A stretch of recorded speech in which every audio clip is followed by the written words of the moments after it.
unlimited here today, and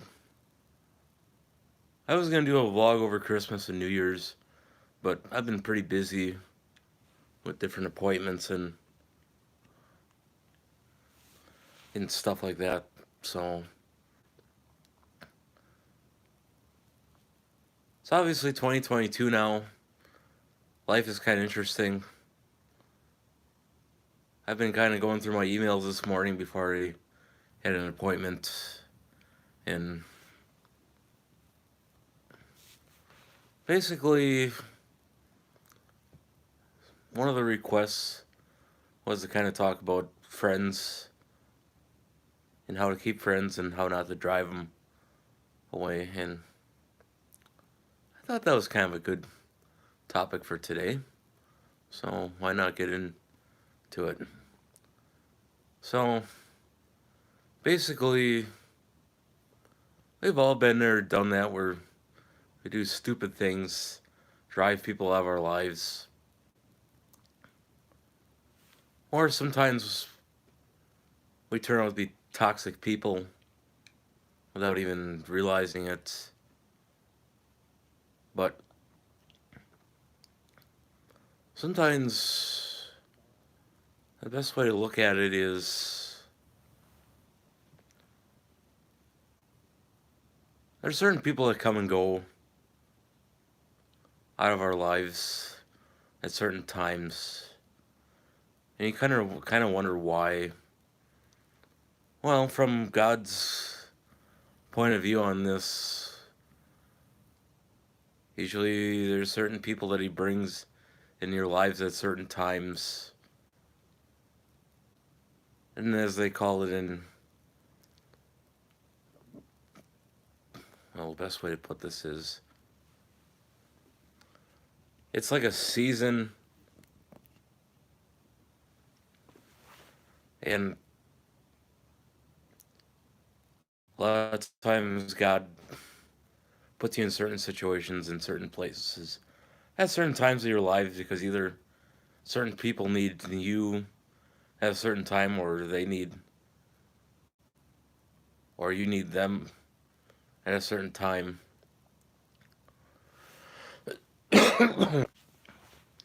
But it's honestly, I think it's kind of interesting in God's retrospect on why you meet certain people at times that you do. Well, I'll use summer for example. I met certain people this summer that I never would have imagined ever meeting. I didn't even think I'd be doing half of the stuff I ended up going through this summer, but basically, what I'm getting at is it kind of gets you out of your shell, and it gets kind of changes your retrospect on people meeting different people from different walks of life, different they got different life stories and different different ideas and different ways of doing things. I just think people in general are interesting. It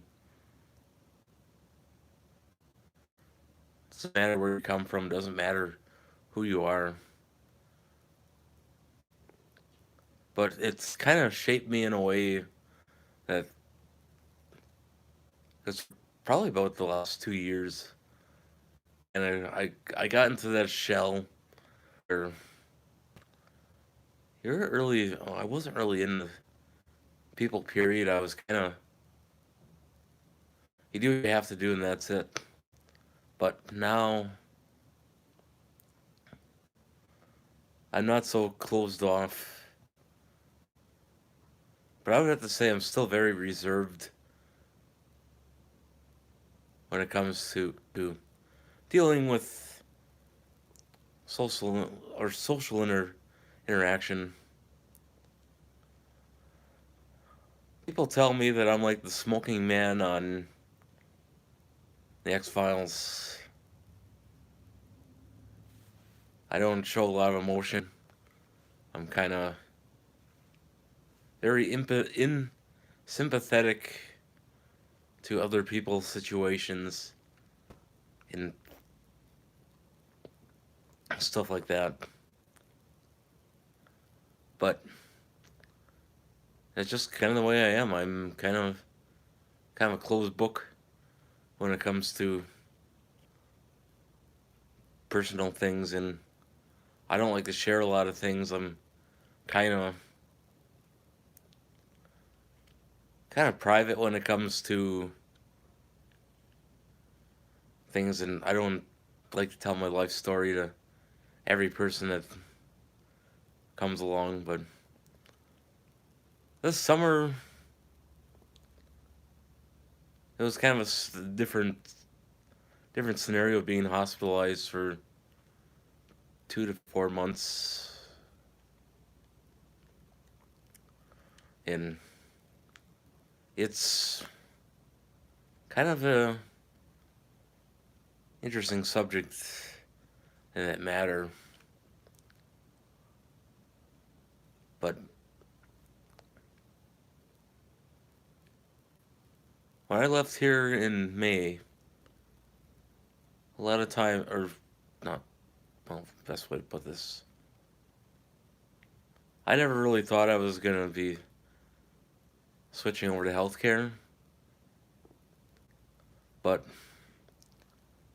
after all that I went through this summer, I kind of get the itch to try healthcare for a while,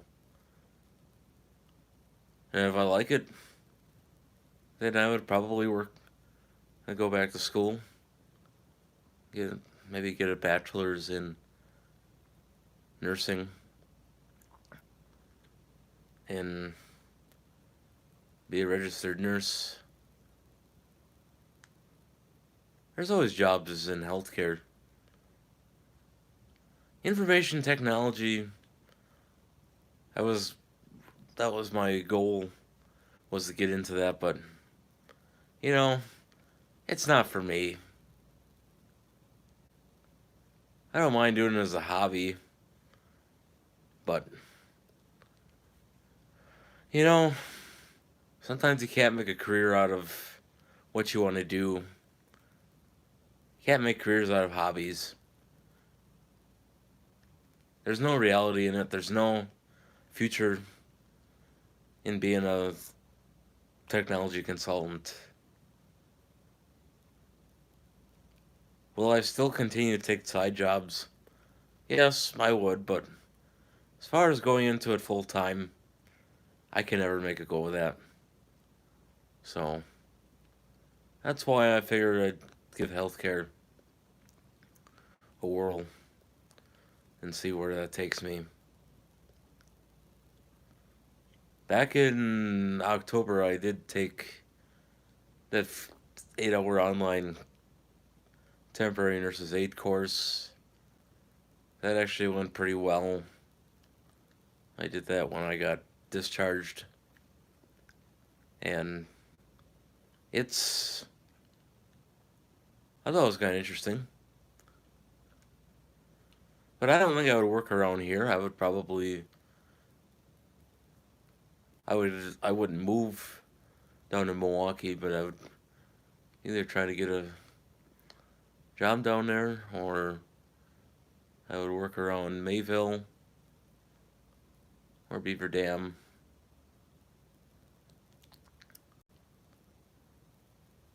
Because the pay is better down there, benefits are better. Around here, they're only paying like $7.25 for healthcare workers, from what I was told. And I think $7.25 for a CNA is an insult. Heck, even in buildings and grounds, I make 3 times that in the as being buildings and grounds, and I don't even need a college education for a job that I'm doing.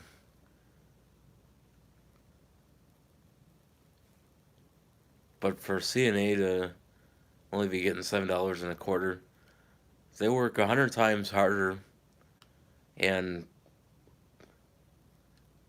they got to constantly keep up with their recertification and classes and study up on, and only get paid $7.25 around here. That's an insult to healthcare workers. They don't have to do what they do, but they're compassionate. They love their people. They're good at what they do, and I gotta give them a lot of respect and a lot of gratitude to those in the healthcare field, those that are nurses, those that are CNAs. They're all good people. A lot of them, you run into a few bad apples here and there, but 99.9.5% of them are very decent. There's only 0.1% of them out there that are complete rubbish.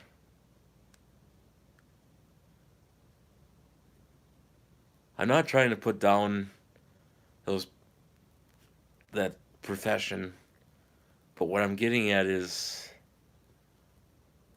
there are a lot of good people out there. You just gotta weed out the 1%, the 0.1% of those that aren't. But I would have to say that it's a good field to get into. And actually, the work is rewarding in itself. Even though people may not appreciate what you do. And it's not about the glory and it's not about the fame. But it's just, you take care of people that can't take care of themselves. Besides, it's basically you're kind of doing God's work in one form or another. Taking care of the elderly or taking care of those that are hospitalized, or so there's a plus to everything. So that's always a good thing. Well, another interesting topic that we're going to get into is what was I going to talk about? Well, I think that pretty much wraps up what I was going to talk about for today, but hope you enjoyed this unexpected blog. It's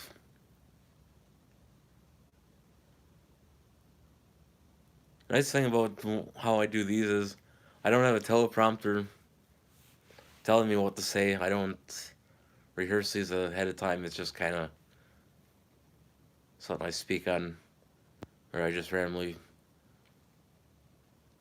through the suggestions of other viewers that send emails. Sometimes I'll do these content. So I bless you all in Jesus' name, and you all take care, and I hope to see you all back very soon. You all have a good Friday and a good weekend.